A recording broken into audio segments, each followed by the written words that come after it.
If you already have a raised bed garden, I'm going to show you how to go ahead and amend that soil, get that soil mix just perfect. Let's go.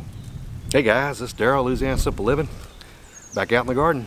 This video is the 7th in my Spring Garden 101 series and supports my goal for 2021, which is to get 1,000 of you to go ahead and start a new backyard organic raised bed garden.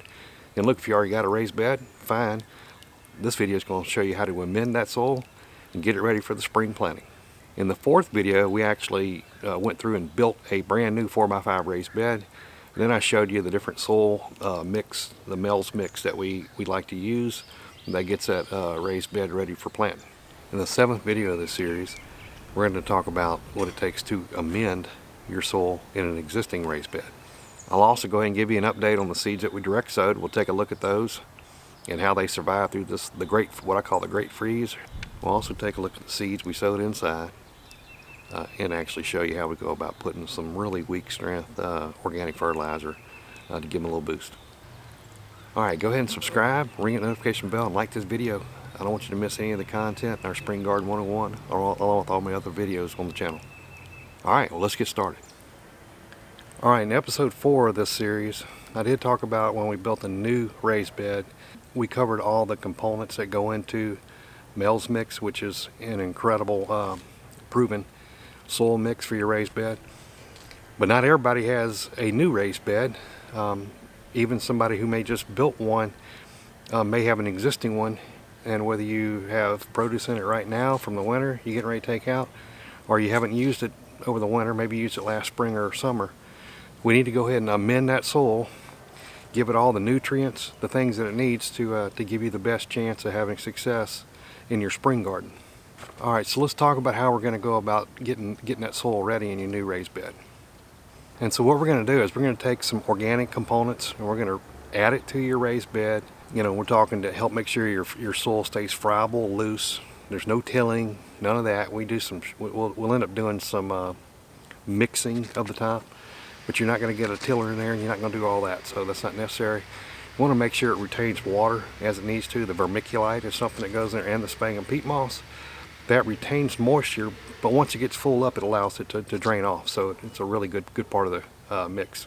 And then we're also going to add some organic compost, which will help the nutrients, both from a macro and micro standpoint. And then I add some azomite rock dust, which is a micronutrient mineral addition or supplement to your raised bed. Yeah, so if you originally had Mulch mix, this amendment to your soil will get it back to almost perfect, right? It'll get it back to where it started, which is excellent soil. If you didn't use Mulch mix to start with, maybe use some garden mix, use some Miracle Grow, whatever it is. You know, it may take a little bit of time, a couple of seasons, if you do this type of amendment, using these blended composts, using peat moss, using vermiculite. It may take a couple seasons to get to where you need to be, but I guarantee you, after one application, one amendment with this soil mix or amendments, I guarantee you it'll make your soil a lot better, give you a lot better chance to have a good spring garden harvest. Yeah, so the components of the soil mix that we're going to use to amend our soil, you got sphagnum peat moss, and you can use coconut coir. I haven't ever done that, but you can use that as an alternative. Vermiculite, you can use perlite as an alternative. I have used that before. I like vermiculite better, but hey, perlite probably works pretty well. And then a blend of compost. I personally, because it's what I get from my local nursery, but they have the black cow, so that's the composted cow manure. You got composted chicken manure, and you got a mushroom compost. So those are the three main that I use. It's a blend of that. And it's important to use a blend. You don't just go with cow manure, let's just say, or compost cow manure, because there's some other things in the other types of compost that help round out the nutrients that'll be available for your plants. And that's critical we do that. So we use that mix. And then again, for micronutrients, I use a azomite rock dust. And you don't add a whole bunch of that. I just do a little bit of azomite rock dust in there. And there's always opportunity. Look, if you got a raised bed and you're not being successful and you didn't start with Mulch mix, you can always send off your soil and do a soil sample, and it'll tell you what you need to add to get it to where it needs to be. That's always an option.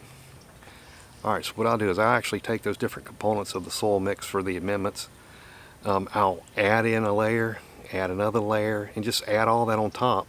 Then I use my fork and I just work it in the top 6 to 8 inches of the raised bed, and it'll get you set up for success in spring planting. All right, that's some vermiculite. I'm going to add some of that in.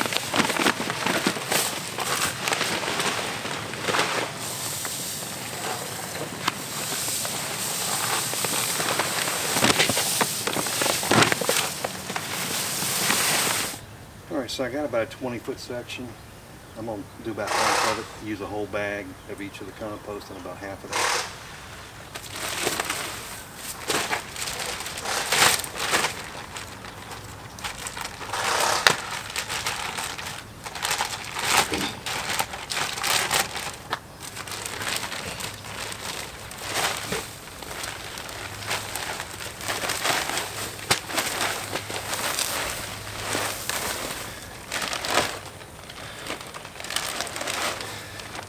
This is chicken liver.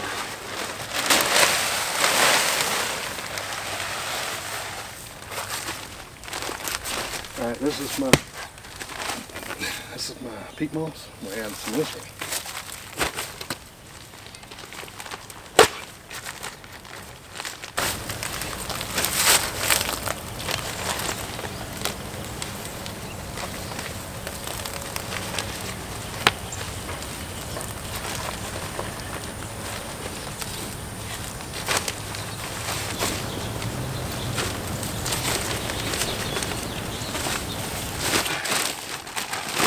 Mushroom compost.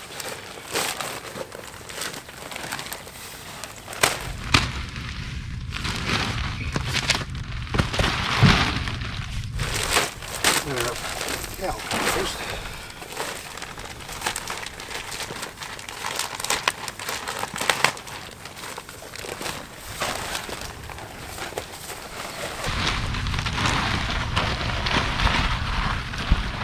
All right, and all I do, just using the fork, all you do is just go down about 6-8 inches, just throw it over itself.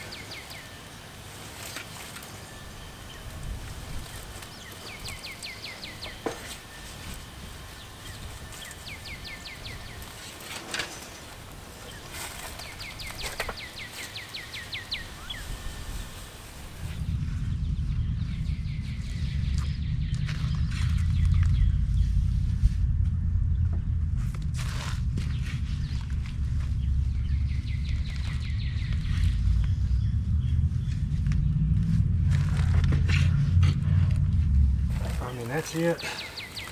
Now I'll go back through and just try to crush up any of the lumps and smooth it off so it's ready to go for when we're ready to go ahead and direct seed or plant some seedlings in here.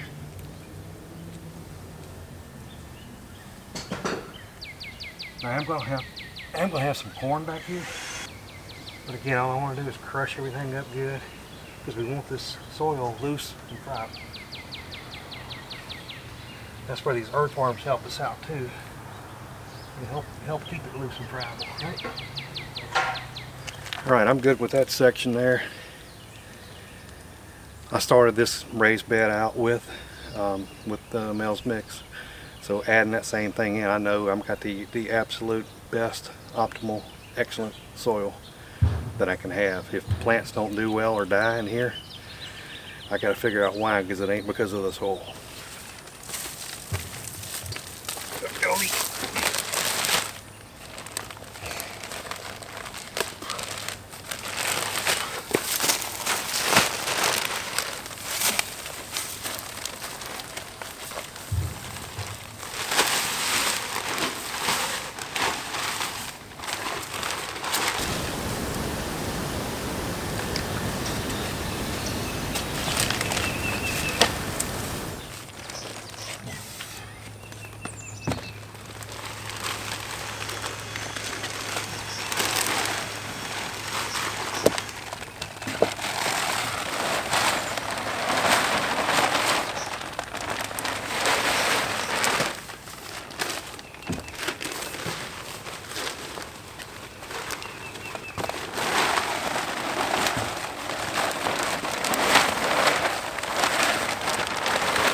Alright, so I'm going to go ahead and amend this bed right here too.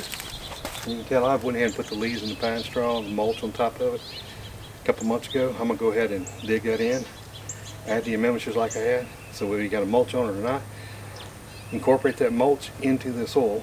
Over time it'll decompose, it'll create nutrients and organic matter for the raised bed soil, which is excellent.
Alright, this is the azomite rock dust I forgot on that long bed.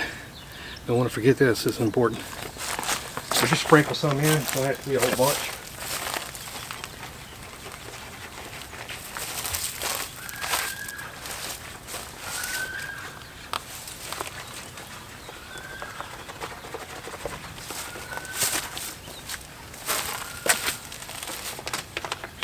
Gotta be careful around the roots there.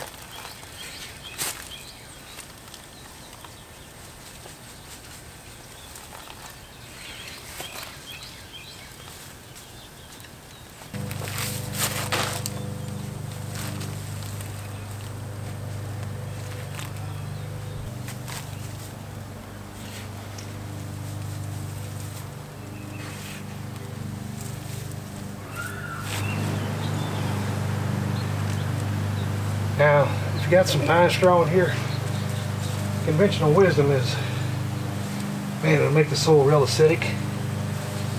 I have never come across, now let me rephrase that, I come across a number of studies that show it does not have a significant impact on your acidity of the soil. So I don't mind having some in it, because it will break down and help give nutrients to the soil.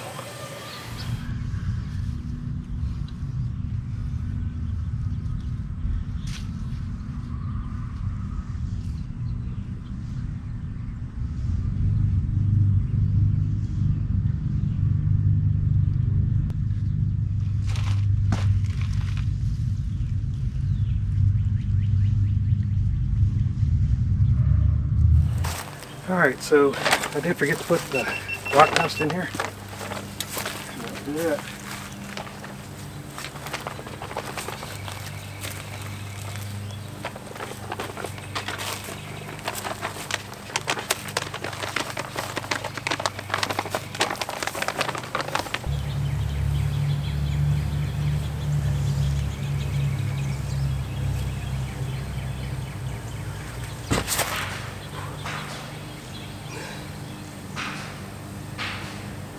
That's all I'm going to do today on amending the beds.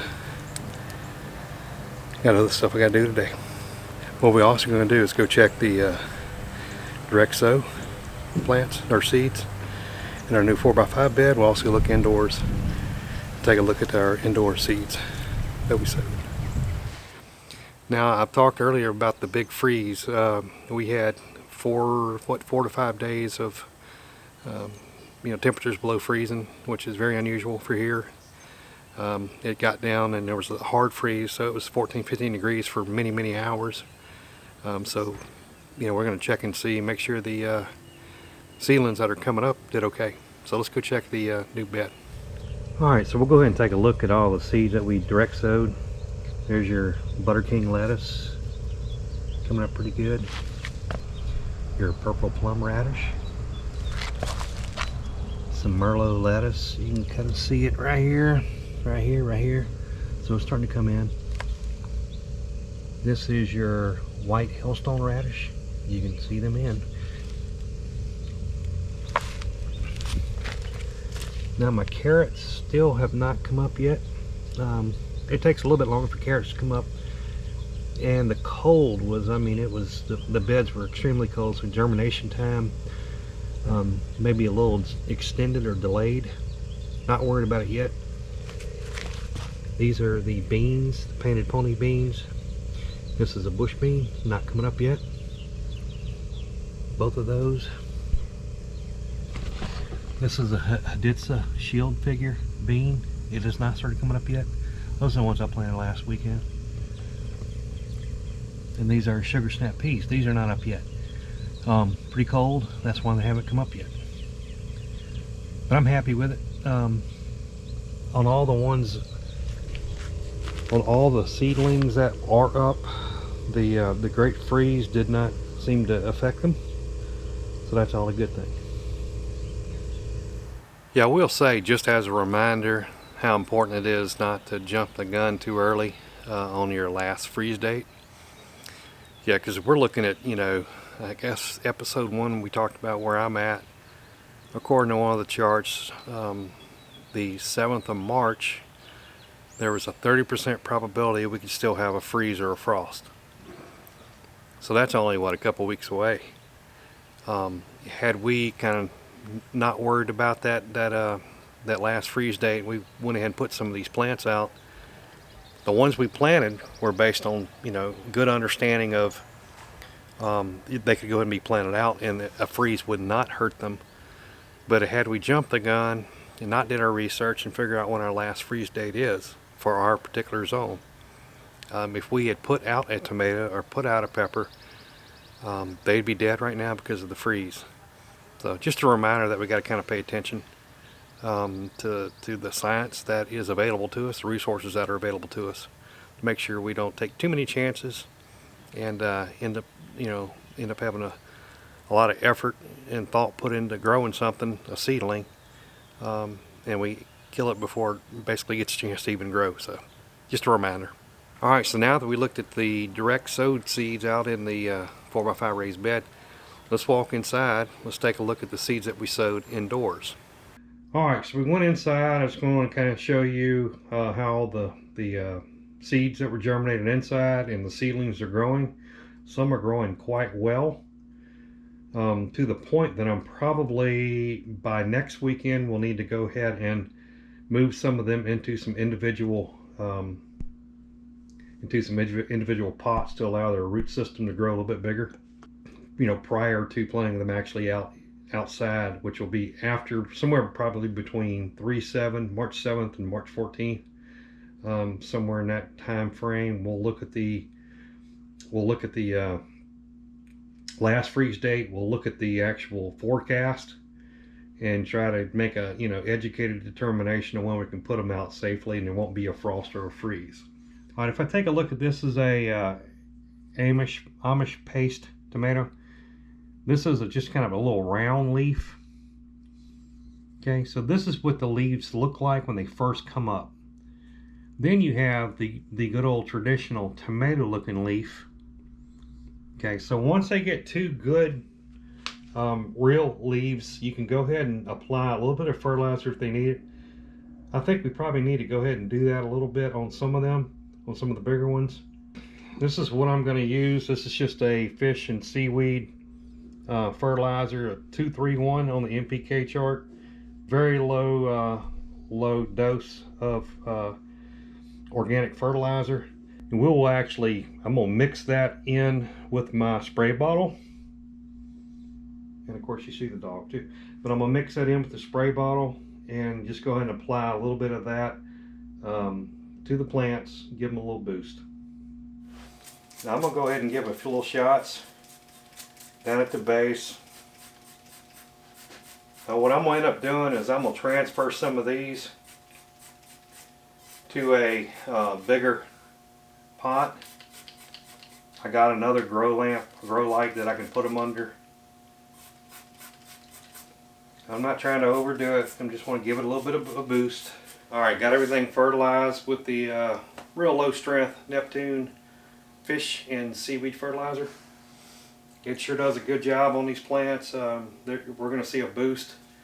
Smells not so great, but hey, we're focused on getting these plants growing good, so it's all good. Hey guys, thanks for joining us again at Louisiana Simple Living. Yeah, we really had a fun episode. We got to amend some of our existing raised beds, which is critical to do as well. Whether you got a new one or an existing, you got to make sure that soil mix is right and optimum for your spring planting. As I mentioned earlier, my goal for 2021 is to get at least 1,000 of you viewers out there to go ahead and start a new organic raised bed garden. Or if nothing else, go ahead and scrape off the mulch off of your existing raised bed garden, and let's amend it and get it ready to grow something this spring. So going through the Spring Garden 101 series, we've planned our garden. We decided what plants we want to plant or seeds we want to plant. We've sowed some seeds indoors. We went ahead and built our new raised bed, a 4x5 raised bed, filled it with Mel's Mix, the optimum soil mix you can have. We've direct sowed some seeds now in there. We've amended some existing raised beds that we have. So we're going to, a couple more things we're going to talk about over the next few weeks. We're going to talk about being organic, ways we can do that and stay organic. We'll have some more direct sowing, and then we'll actually be at a point in another couple of weeks where we'll be able to go ahead and plant those seedlings from indoors. One other item we got to do is we're going to have to bump up some of those seedlings that we just looked at into some bigger pots so they don't get root bound. So we'll do that as well. So hey, stay with us through this Spring Garden 101 series up to the point where we're going to plant them in the spring, and then we'll keep updating after that. It's been a real fun series. Hopefully I'm providing some information to help you get fired up about this spring and about planting some things in your garden, and really look forward to getting some feedback and comments. Put some comments down below if you got some questions. Put them down below. It's fun to get to share the knowledge that I have and have learned, and hey, I still got things to learn, so that's why I love to get feedback from you guys. So join me on this journey. If you haven't started a new raised bed, there's still plenty of time. If you got an existing raised bed, let's clean that thing off and let's amend it like we talked about today, and let's get ready to go ahead and plant some plants this spring. If you haven't as yet, please subscribe, ring that notification bell, and like the video. If you've never done a garden, hey, try it. It's well worth the effort, the value you're going to get, and the satisfaction you're going to get from doing something like that. Kind of pushing the envelope a little bit from what maybe you're used to doing. And that's always fun. That's what makes life fun. So appreciate you coming and checking out what we're doing over here today. And as always, we'll see you on the next video.